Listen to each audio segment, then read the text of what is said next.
Assalamualaikum warahmatullahi wabarakatuh. Perkenalkan, saya Ratu Mesya Renaldo, NIM 2005931 dari Prodi Manajemen. Di sini saya akan mempresentasikan mengenai materi pertemuan 10 dari mata kuliah Sistem Informasi Manajemen yang berisikan tentang sistem informasi dari fungsi-fungsi organisasi. Yang kedua ada sistem manajemen rantai pasokan, yang ketiga ada sistem manajemen, dan yang keempat adalah manajemen hubungan pelanggan. Baiklah, sistem informasi pada fungsi organisasi. Secara konsep, sistem informasi dapat diterapkan secara internal dan eksternal, di mana internal ini diterapkan dalam fungsi-fungsi organisasi, sedangkan eksternal berkaitan dengan pihak-pihak eksternal yang berhubungan dengan perusahaan, semisalnya pelanggan. Selanjutnya ada sistem informasi fungsional, di mana sistem informasi fungsional ini menurut O'Brien berbagai sistem informasi, ada pemrosesan transaksi, pendukung keputusan, dan lain-lain yang mendukung berbagai fungsi bisnis seperti akuntansi, keuangan, pemasaran, produksi, dan sumber daya manusia. Yang kedua ada sistem informasi fungsional menurut Jogianto, di mana sistem informasi yang digunakan untuk menyediakan informasi bagi manajer-manajer fungsi, baik tingkat bawah, menengah, dan atas. Sistem informasi fungsional dapat berdiri sendiri di masing-masing fungsi atau terintegrasi dengan yang lainnya. Selanjutnya, sistem manajemen rantai pasokan. Nah, manajemen rantai pasokan ini merupakan proses yang terintegrasi dari keseluruhan kegiatan pergerakan produk atau jasa dari pemasok ke pelanggan yang meliputi informasi, dana, atau sumber daya yang saling terkait. Kegiatan-kegiatan pengelolaannya, rantai pasokan ini dilakukan mulai dari pengadaan bahan baku, perencanaan, kolaboratif, penyebaran informasi, pengiriman pesanan, penelusuran pesanan, layanan pasca penjualan, pengukuran kinerja perusahaan, hingga pengembangan produk terbaru. Nah, jenis-jenis dari sistem rantai pasokan ini yaitu ada 3 komponen. Yang pertama ada upstream supply chain, yaitu pengelolaan perpindahan produk yang dilakukan perusahaan dengan vendor penyediaan bahan baku. Yang kedua ada downstream supply chain, di mana pendistribusian produk dari perusahaan ke konsumen. Biasanya proses ini dilakukan langsung oleh perusahaan tanpa menggunakan jasa vendor penyetok barang.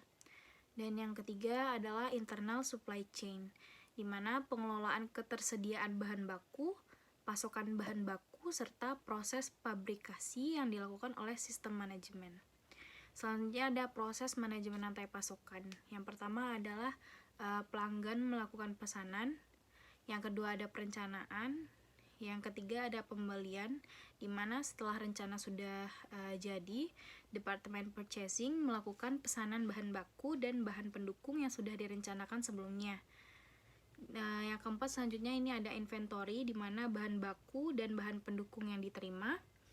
Perusahaan harus melalui proses uji kualitas dan ketetapan terlebih dahulu. Selanjutnya adalah proses produksi, di mana proses pada manajemen rantai pasokan ini adalah produksi, di mana bahan mentah yang sudah siap kemudian dikeluarkan dari gudang dan dimulailah proses produksi pesanan dari pelanggan.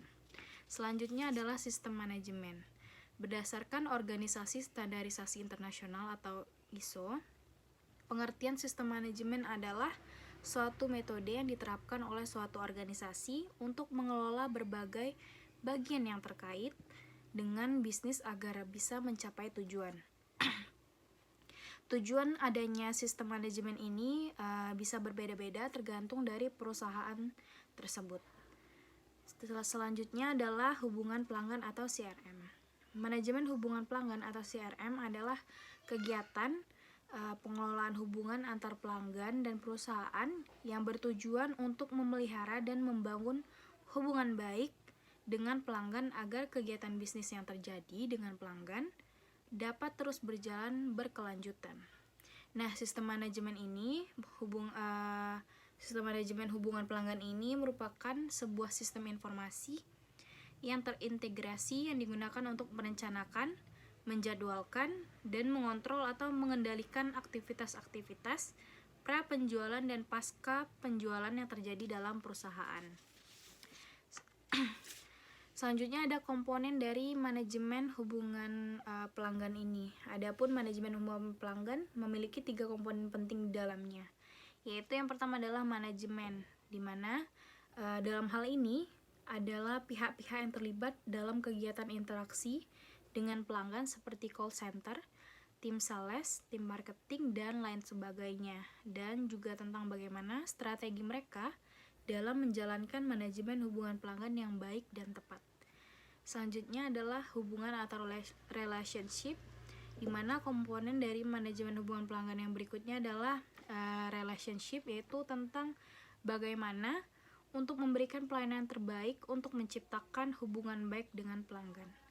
Dan yang terakhir adalah pelanggan atau customer, di mana pelanggan adalah pusat dari alasan mengapa manajemen hubungan pelanggan ada dan dibutuhkan oleh perusahaan. Di mana di sini pelanggan meliputi calon pelanggan maupun pelanggan yang sudah ada, tentang bagaimana cara mendapatkan pelanggan baru dan tetap mempertahankan pelanggan yang sudah ada. Baiklah, mungkin itu saja materi yang dapat saya presentasikan. Bila ada kurangnya saya mohon maaf. Saya akhiri, wabillahi taufiq wal hidayah. Wassalamualaikum warahmatullahi wabarakatuh.